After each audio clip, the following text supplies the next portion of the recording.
Local all morning. This is Fox 61, Connecticut's news station.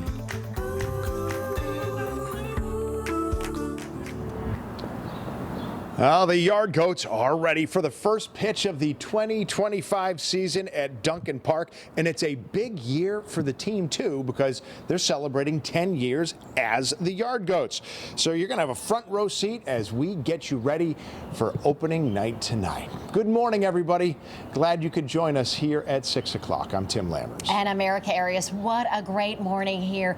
We're going to be here all morning long for you. We're located in one of the suites here at Duncan Park. It is a really cool setup. But all morning long, we're going to take you all around the stadium, showing you everything you could see and do, and of course, eat at Duncan Park this season. Yeah, and we're not alone. We've got meteorologist Matt Scott and Rachel Piscatelli joining us here. And boy, if there is a great day to talk about the weather, this is it, Rachel. It is amazing how comfortable it is here. Yeah. I don't know what the humidity is, but that's also adding to that nice, comfortable feel we have now. But how's it going to be for first pitch later tonight?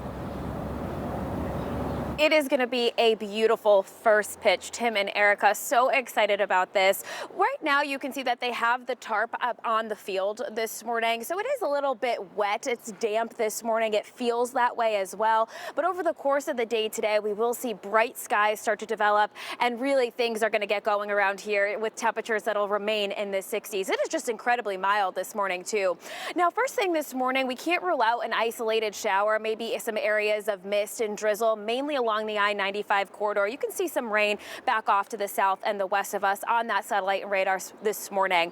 Overall, though, things are going to look okay across the state here. If my graphics will work, let's go ahead and show you that it's just incredibly warm, too. We are warmer than this time yesterday, anywhere from 10 to about 21 degrees warmer. That is certainly impressive numbers, starting off 57 degrees over in northwestern Connecticut, upper 50s in Hartford, and southeastern Connecticut right around 53 degrees. Highs will remain in the 60s. I think this morning they may drop a couple of degrees before they get back up around the 60-degree mark later on. And at first pitch, we will have a lot of sunshine around. Coming up, we'll talk about the changes, though, that are on the way for our weekend. More details on the rain coming up in just a bit. As we check in with the roads this morning here at 6:02, we have this road closure to tell you about this morning. This is going to be over in East Haddam. Hop Yard Road, this is blocked between Foxtown Road and Jones Hill Road. This is due to some water over the roadway. So that happened yesterday morning, so we'll keep you posted on that.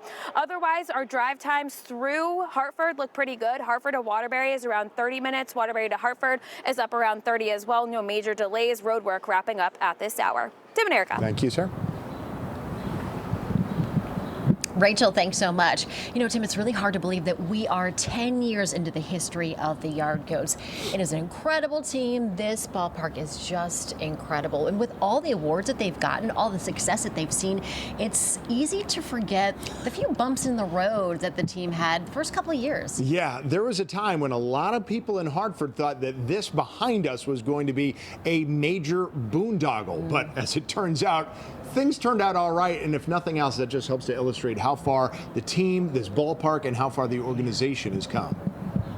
I can't believe it. I mean, it's like opening day seemed like yesterday. You know, it does. It's unbelievable that to me it went by really quickly. In some ways, it feels like it was yesterday. In some ways, it feels like it was a lifetime ago. Yard Goats play-by-play man Jeff Dooley and general manager Mike Abramson said it was a blessing of sorts to have those growing pains so early. The crazy thing is that if you wanted to orchestrate the kind of success we've had, you need those 3 years of kicks and road bumps and all of the trouble, because a lot of the sweet came from the sour. And would you believe, after all these years, Abramson said there's still a laundry list of things to improve. There are so many little things. I mean, to this day, we walk around this ballpark and I still see so many areas that really need a sign or need some paint or need some color. You know, I do think that's why we've been successful, because we really care, and every year we want to improve. We're not satisfied with the status quo. In that way, there's a striking similarity to how the Travelers Championship is run, in that both are widely regarded as first-rate organizations that could rest on their laurels, but don't. They approach the Travelers Championship the same way we approach our ballpark operations. Yep, you could let it go and it would be fine, but they want to make it better every year. We want to make it better every year. And that's reason to celebrate. It's been a tremendously successful 10 years. So why not use those early speed bumps as a reason to celebrate again next year and maybe the year after that? I saw 10 years and I was like, hold on, this is not right, but it is. So it's 10 years of the brand. So it was 10 years when we came up with the Yard Goat theme and made the announcement. 9 baseball seasons because of COVID and 8 years in Duncan Park. So technically we could celebrate 10 years for the next 3 years, is what I'm saying. And the Yard Goats are just savvy enough that they will figure out a way to celebrate 10 years for the next 3 years. Absolutely. And Hartford Yard Goats baseball is about much more than what happens on the field and what the Yard Goats do. It really sets them apart from any other organization. Earlier in the week, I got a chance to talk to Aisha Petaway. She's the director of community partnership. And she said that baseball is just the engine to make sure the organization has a positive impact here in the community. The Yard Goats organization has been heavily involved in the community from day one, stretching their arms out wide to the community through a variety of youth programs and events for the entire family. Super excited about all the programs, like our theater program, our culinary program, will be our summer program with our Hartford Yard Goats Young Ambassador program, where we're doing some great deep dive in youth development. So super excited about 2025, and congratulations to the Yard Goats for 10 years. And in 2021, the Yard Goats were named the nation's top AA franchise by Baseball America with the Rob Frias Award. Now, that award recognizes the top franchises for their community involvement, long-term business success, and also consistent excellence. Well, our coverage of Yard Goats opening day continues all morning here from the park on TV and online, so you can go to fox61.com or download our free Fox 61 News app for everything you need to know if you're coming to the park any day or today, opening day. So we're going to have a lot more here from Duncan Park in just a bit. And first, though, we are checking back in with Keith McGilvery in the studio. Yeah, good morning. Have fun out there. Much more from the park as the morning continues. We are going from baseball to basketball. Tonight, the UConn women's basketball team will take on UCLA in Tampa, Florida. Tip-off is set for 9:30.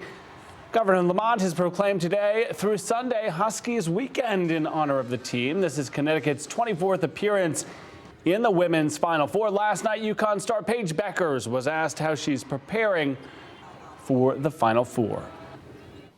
Just approaching it as one game at a time, one practice at a time, one weight room session at a time, and not looking too forward into the future and going 40 minutes by 40 minutes.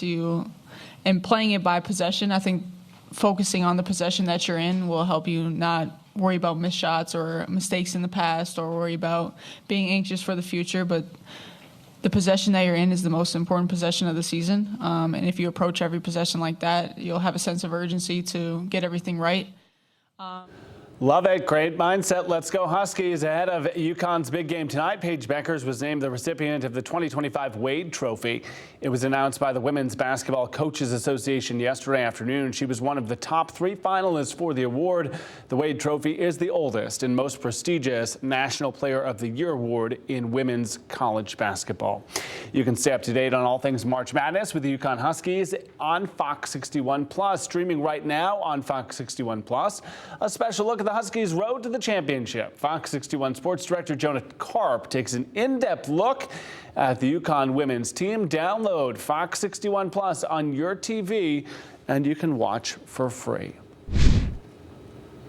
Developing now, a man was hurt after Waterbury police say he was hit by a vehicle. Officers say the driver took off. Police say it happened just before 8:30 last night on Baldwin Street, a few blocks away from Sylvan Avenue. We're told the man is at the hospital in critical condition. Officers have not said what type of vehicle they believe was involved. If you saw the crash, call the Waterbury police. In Middletown, officers say DNA evidence led them to the arrest of a suspect they believe is responsible for the death of a 67-year-old man. 34-year-old Julio Wright is accused of murdering Roger Davis. Davis was found dead on a property on River Road in November of last year. Officers did not say if there was a potential motive for the death. Wright is charged with murder and tampering with evidence, and he is being held on a $2 million bond. A new London police officer has been fired. Mayor Michael Passero says the city's police department let go Julio Gil Martinez after he was arrested for the fourth time in March. The now former officer was first arrested on domestic violence charges in November of last year. Then again in January, Gil Martinez was put on leave. But last month he was arrested on 2 different occasions when police say he violated a protective order. The mayor released a statement which said in part, quote, "Unfortunately, these off-duty actions demonstrated an apparent disregard for his oath of office and the standard of conduct expected of police professionals both on and off duty."